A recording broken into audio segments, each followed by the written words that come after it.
Episode number 158. Roman 2. The Grindstone. Tellson's Bank, established in the Saint-Germain quarter of Paris, was in a wing of a large house, approached by a courtyard, and shut off from the street by a high wall and a strong gate. The house belonged to a great nobleman, who had lived in it until he made a flight from the troubles, in his own cook's dress, and got across the borders. A mere beast of the chase flying from hunters, he was still in his metempsychosis, no other than the same Monseigneur, the preparation of whose chocolate for whose lips had once occupied 3 strong men besides the cook in question.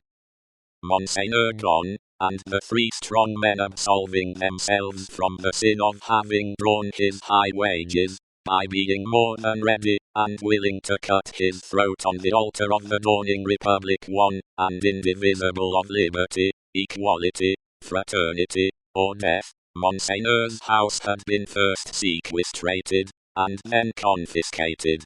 For all things moved so fast, and decree followed decree with that fierce precipitation, that now upon the 3rd night of the autumn month of September, patriot emissaries of the law were in possession of Monseigneur's house, and had marked it with the tricolour, and were drinking brandy in its state apartments.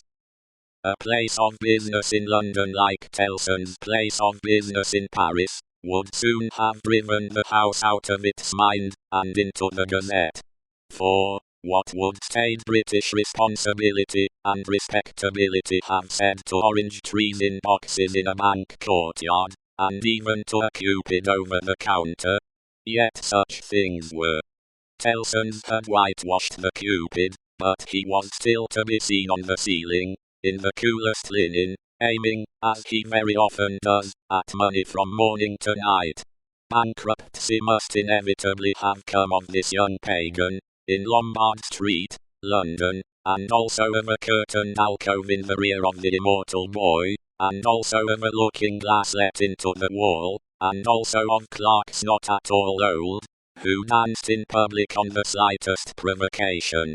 Yet, a French Tellson's could get on with these things exceedingly well, and, as long as the Times held together, no man had taken fright at them, and drawn out his money. What money would be drawn out of Tellson's henceforth, and what would lie there, lost and forgotten? What plate and jewels would tarnish in Tellson's hiding places, while the depositors rusted in prisons, and when they should have violently perished? How many accounts with Tellson's never to be balanced in this world, must be carried over into the next? No man could have said, that night, any more than Mr. Jarvis Lorry could, though he thought heavily of these questions. He sat by a newly lighted wood fire. The blighted and unfruitful year was prematurely cold, and on his honest and courageous face there was a deeper shade than the pendant lamp could throw, or any object in the room distortedly reflect, a shade of horror. He occupied rooms in the bank, in his fidelity to the house, of which he had grown to be a part, like strong root ivy.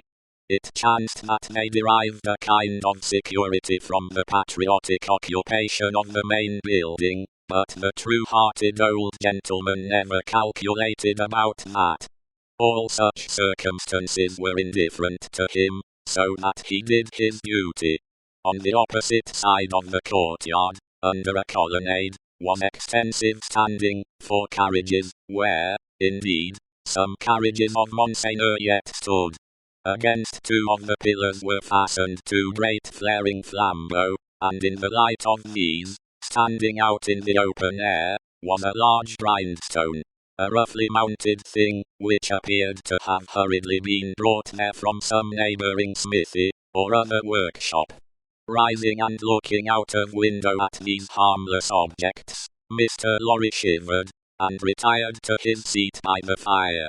He had opened, not only the glass window, but the lattice blind outside it, and he had closed both again, and he shivered through his frame.